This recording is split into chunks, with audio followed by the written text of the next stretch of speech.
This podcast is proud to be part of the TalkSport Fan Network. TalkSport. Powered by fans.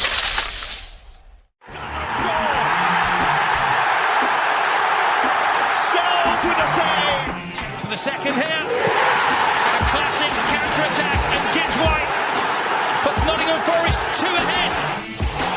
Here's Wood. One more Forest. Has made an even bigger difference there. Nottingham Forest have snatched the lead at Anfield.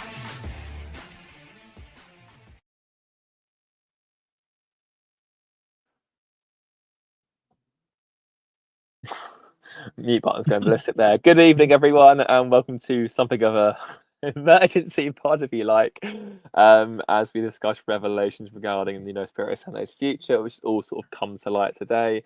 I'm joined by Reiss. I would say delighted to be joined. Normally, I'm delighted to be in your company, but this is not really the delightful circumstance. First and foremost, how are you? We'll start with some pleasantries before we delve into all the fun, negative stuff. Yeah, I'm okay. Are you? Yeah, I wasn't too bad until Nottingham Forest reminded me I supported Yeah, them. it's why I'm awkwardly smiling now, because of the situation's very serious. But literally, as we've just spoken about off here, Christian, you literally expect to come home from work today, and you have a nice chilled evening, and then get ready to watch West Ham Chelsea tonight, or Derby Bristol City for those who want to watch the Championship. And you've just spent hours and hours in group chats, haven't you, and Twitter, and that just talking about it. It's absolutely typical Nottingham Forest, I think. Yeah, day in the life, isn't it? Really, it's like just the next sort of crisis to the other. Much like you, I was at the gym, hence why it's going out this time. I was fully expecting to come back, go watch a bit of football, watch Dexter, go to bed, but no. Like you said, phone's been ballistic. Obviously, you have to forgive us as well if we do casually just glance over, because obviously it just feels like news is coming through thick and fast, literally minute by minute. It feels like from ITKs and journos and God knows what else. But we'll start with what we know. So obviously this morning, was it Moretti or Morata, the Italian journalist? Matteo Moretto, yeah. It'll go about, yeah. Obviously put out that, Forest considering Nuno's future. That was sort of met with this, incredulity, really. No one really believed it. Only signed a contract 2 months ago. He had his outspoken little spat last week, but signed 4 players since then, so you assume that would be the end of the matter. But no, the more it's rumbled on during the day, the more we found out. Obviously, from articles from The Athletic, pieces from Ben Jacobs at TalkSport, etc., and Rob Dorset at Sky, all sort of come together. Basically, the long and short of it is, it feels like there is a huge spat between Nuno and Edu. Edu Gaspar, of course, who came in as head of football operations for Marinakis' Empire. That was pretty much from day one. There was severe hostilities, and it hasn't gone away since. And to the point, Edu's been banished from the training grounds. Nuno's clearly unhappy about things. Ben Jacobs has put out that Edu shot down a move for Adama Traore, despite everyone in the club being on board with that decision at the time, which obviously didn't go down very well. And yeah, it just feels like a bit of a crisis point, really. I mean, the last bit of information we've just seen from Rob Dorset at Sky is that Nuno, barring anything spectacular, obviously there was an emergency meeting tonight, barring anything out the ordinary, i.e. Nuno resigning, he will be in the dugout for Sunday's game at Crystal Palace.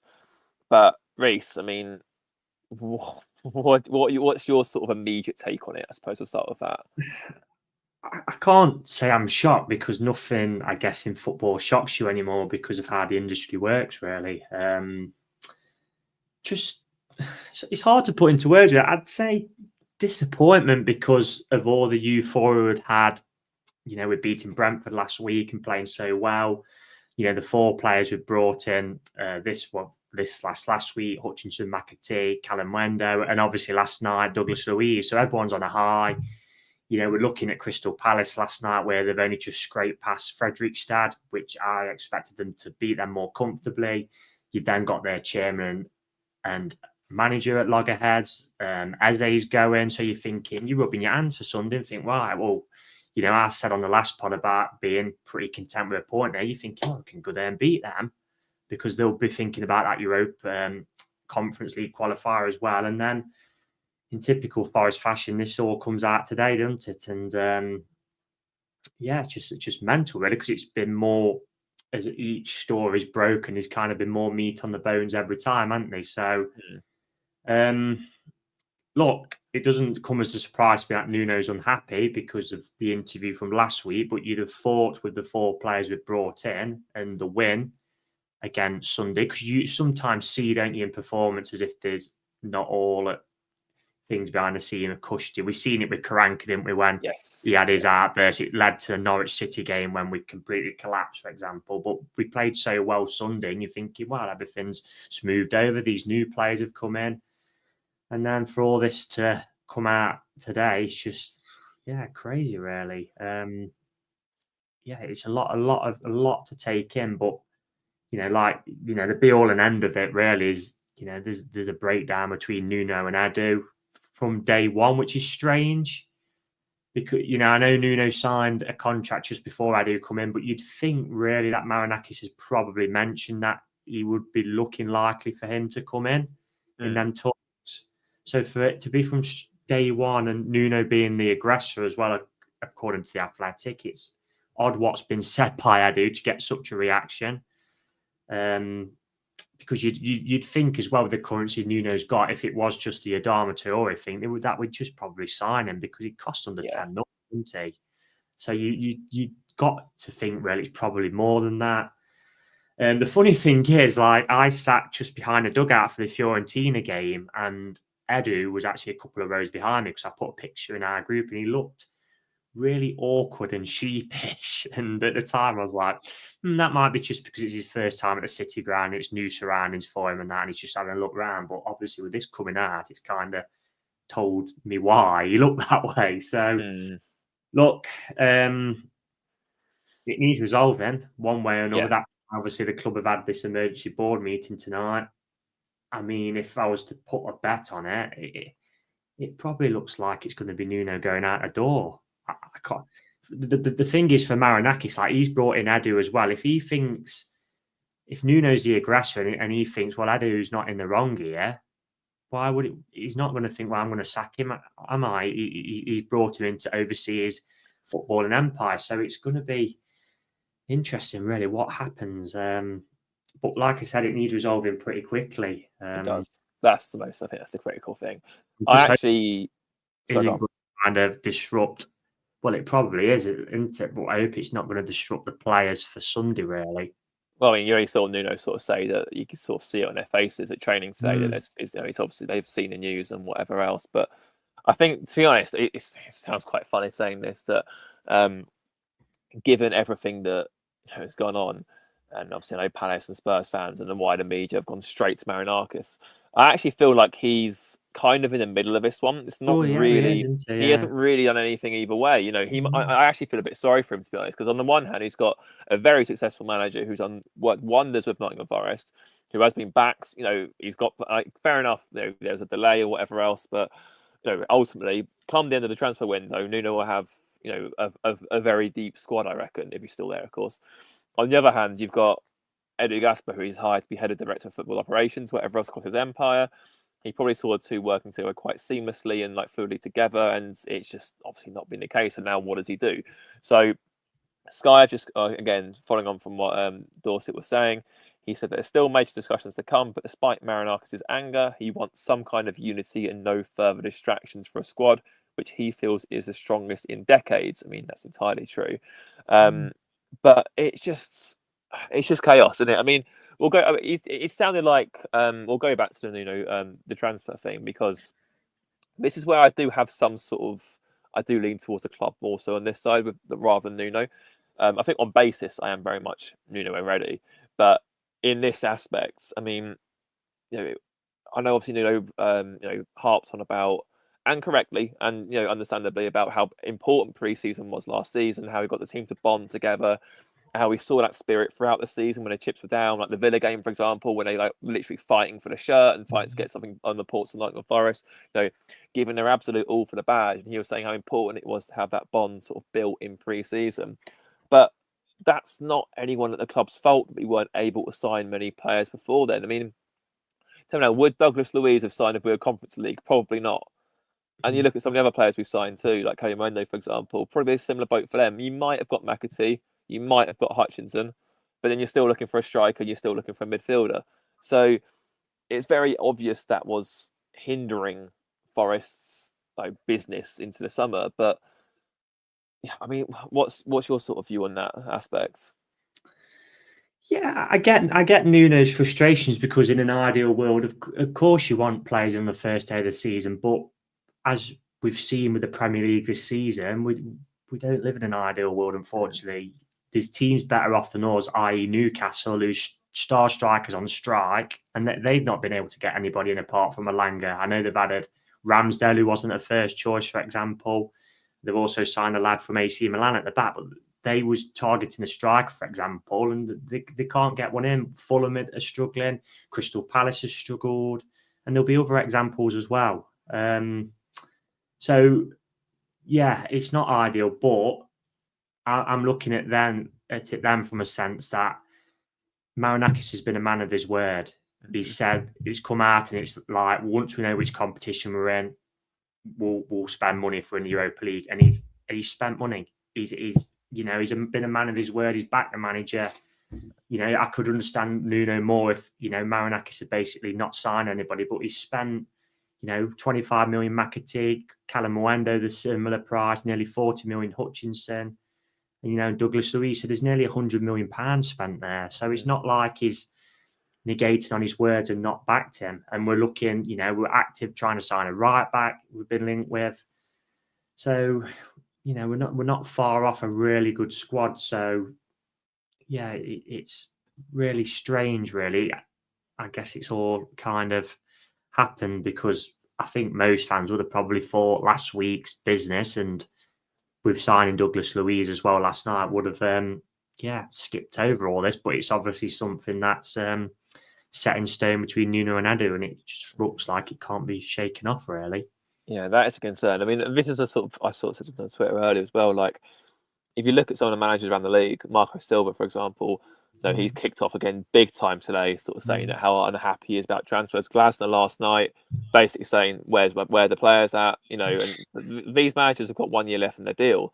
So if you were to say tomorrow, these managers will gladly swap their problems for Nuno's ones at Forest. There's no ifs, doubts, or maybes about that because, okay, it's slow, but you're still going to get these players in. Are these players going to turn up at Palace and Fulham? It's not looking likely. So, and as we've said before, if you stand still in this league, you get overtaken very, very quickly. So, but equally, obviously, we don't know what's being said between Nuno and Edu. If it's a case of undermining him, I think we saw on Twitter, there's a very fair point. If Nuno had shot down, for example, or blocks Doy, Hutchinson, Douglas Luiz, we'd all be screaming, saying, "What are you doing?" So he has just as right to be angry when one of his trusted lieutenants, Adama Traore, has a move blocked by Edu, despite the board being on board with that. So it's just, how can this be resolved? Is it a case of they get together in a room and hug it out? Is it a case of Edu gets banned? Obviously, he's been banished from training ground. Is he just told to focus on Rio Ave and Olympiacos? How do we move on from this point? Or is it a case of Nuno out the door? That 3-year contract makes things very difficult as well. Yeah, I mean, we unfortunately aren't flies on the wall, so we don't know the in-depth of the reasons why it's got to this stage. Obviously, if we did, then we could look at solutions to resolve it. We're reading the reports of what you read and that as a fan, there is some resolvements you can put out there, but it might not be as simple as that. Obviously, one is to, completely sack Edu, but that isn't going to happen, is it? It's just not. Yeah, you could basically, Marinakis could say to him, I want you to oversee the other clubs, but would he do that when he's brought you in to oversee his whole football operation? I'm not too sure. I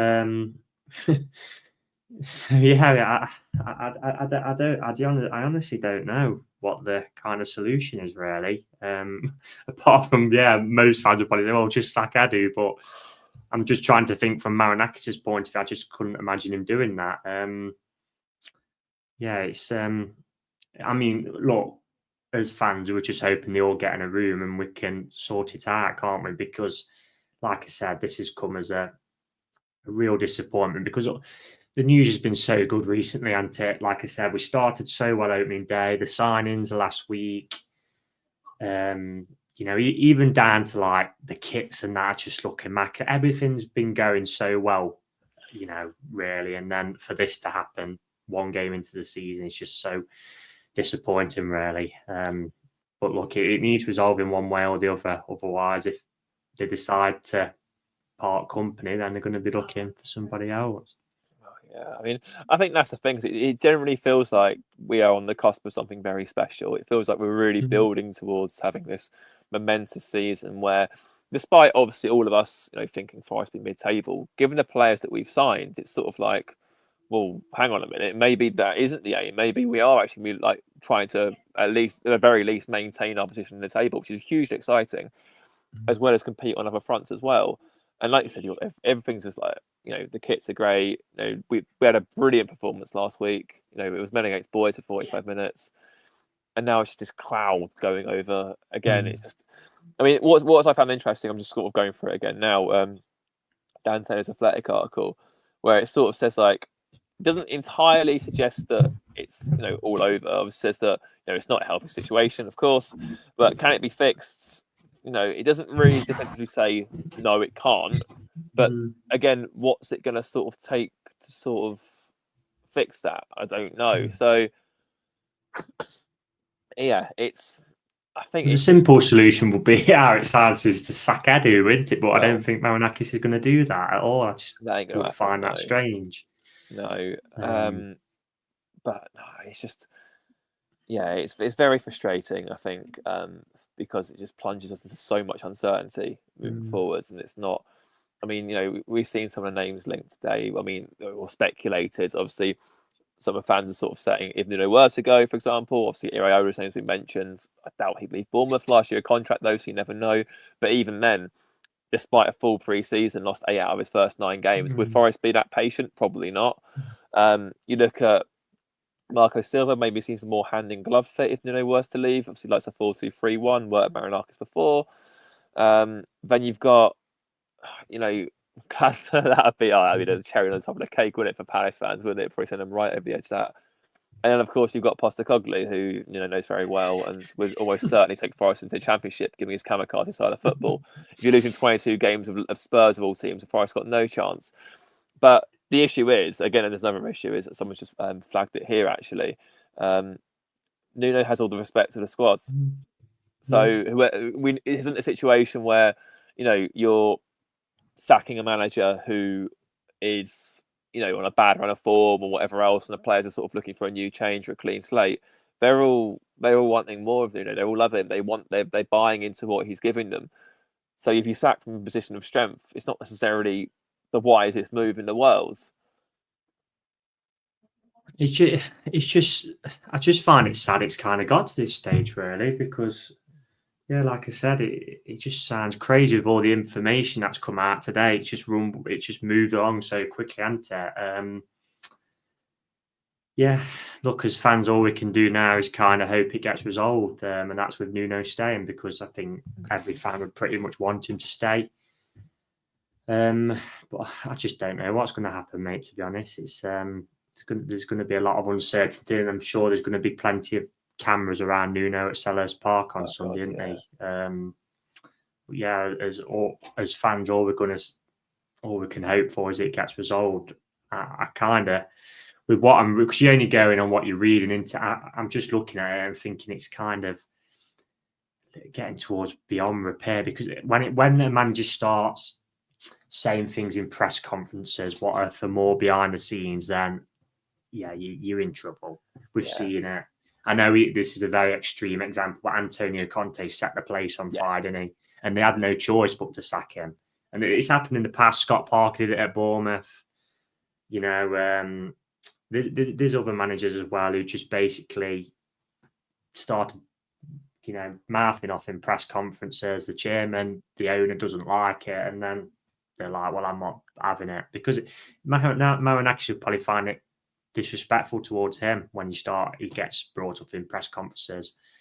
But I'm just a bit speechless about it already, because like I say, it's just come so quickly today, and it's just after the start we've had, it's just like if we say, for example, if we'd have been absolutely terrible last weekend and then we'd not signed any players, you'd think, oh, this is not looking too good. And then, but with the week we've had, it's just crazy, isn't it? Really, but It's a proper rug like pull, we isn't said it? before the pod, it's just so Nottingham Forest. Yeah, well, I think the thing that gets me is that like that BBC interview we did with because I actually thought, despite the comments in the Sky press conference, he was still quite defiant. You know, he was very positive about the new signings coming in. He was saying that, you know, he was very pleased with the headache that they've given him because he was looking forward to sort of saying, oh, you know, it's a really good situation for manager to be in, to have all these things. Mentioned Louise came in for set piece training, and sort of he's all sounding quite positive about that. It was very much like we will sort of, you know, we are going to do this. We're going to do this. We're looking ahead to the Palace game. We're going to get the players in the best shape we can do. It was sort of like he just sort of glazed over what I said. It was just like talking normally, and it was just, oh, it's just like I said, never mind. But yeah, then I don't know if like Forest managers like confide in Colin a bit, because he's obviously a local journo. He's been there for so long. Every Forest manager speaks to him, don't they? And he's like part of the family, isn't he? So I don't know whether he's like Nuno's kind of confided in him a bit more of a personal kind of thing. 'Cause we all hear him, don't we, after the interviews? He's like, oh, thank you, Colin. So they obviously on nice terms, rather than a rumour journalist who you might see odd times, you know what I mean? And he's kind of like as if he's confided in, but it did sound to me like it was like goodbyes, wasn't it? It was, you know, talking about thanking the fans and, you know, leaving the players in a better place. Yeah, sort of leaving thing. the players in a better place. As if he was like resigned to his fate, really. It's just all very strange. It's Thing is, as well, I mean, like it sort of puts a rod for his own back as well. Because say, for example, this blows over. Let's say they thrash out a solution, which I still think is probably the most, given the 3-year contract, is still the most likely outcome. Because if Forest were to sack him now and his backroom staff and hire someone else, assuming it's compensation, whatever, you're probably looking at £15 million, which, given our summer outlay, isn't really very practical. So I think that it's in everyone's interest, from board level at least, to keep Nuno there and sort of go from that point. But if we do thrash little things out, it all goes okay, and let's say we lose 3 games in a row, it's going to be, you know, dead man walking, isn't it? Because he's just made a rod for his own back now. But Nuno's close to leaving early doors. Now he's definitely going to be on his way out because Forest have lost 3 in a row, sort of thing. And it can happen. It can happen to anyone in this league, in Premier League. And as we've said before, you're only ever 3 games away from a crisis. It just feels very unnecessary. I think ultimately, like, you know, Nuno isn't blameless in this. I'm very much on his side, like I said, over when it comes to him or Edu, but he isn't blameless in this. And it just feels like him and Edu, whatever else, it's just like just children. That's what it feels like. The way it's been played out in public, the way it's sort of done everything else, it is just, it's the problem is, well, when you get like people in power in a business, you know, there is a lot of ego, because Edu might have come in and think, well, I'm above Nuno. Nuno will probably think, well, what I've done for Forest, I'm above Edu. And if obviously they have a difference of opinion, it can get hostile. That's what happens in businesses and behind closed doors. You know, these are full-grown men, and they'll probably have rucks and arguments, but, you know, sometimes they'll do that and shake hands and we move on. And, you know, but other times it obviously grates on these people. It's clearly stuck with Nuno. What's happened is, as fans, we don't know what has happened to basically get it to that point. But you'd have to think, for it to go on as long as it has, and you'd think it's something pretty poor, must be pretty drastic, Unless Nuno's just being, like you say, a bit of a child, and it's but I mean, I mean, obviously we don't know what's being said. It could be something that, you know, the way obviously Dan Taylor described it was, what's it, deeply personal is what was said that he took offence to. So that's, I mean, again, bear in mind what happened last season. You know, you had at one point you had Marinakis on the pitch about to confront the referee, and then, you know, you had the whole Taiwo thing. Amidst all of that, Nuno was very calm. So for him to flip like he has, it must have been something very bad, very, very bad for him to react in this way. So, but again, this all smooths over if we go and batter Palace on Sunday, which, as you alluded to earlier, is very possible. I mean, it at least hides the, you know, descends in clouds for a day or so until we figure out what we've got to do next. It's a shame, really, because the pressure would have all been on them Sunday as well. The talk would have been on Glasner's unhappy, Eze's out the door, Gerhi might still be going out the door. Obviously, Parish is on TV at every minute he can be. Which and now yeah. And now all the focus is on us.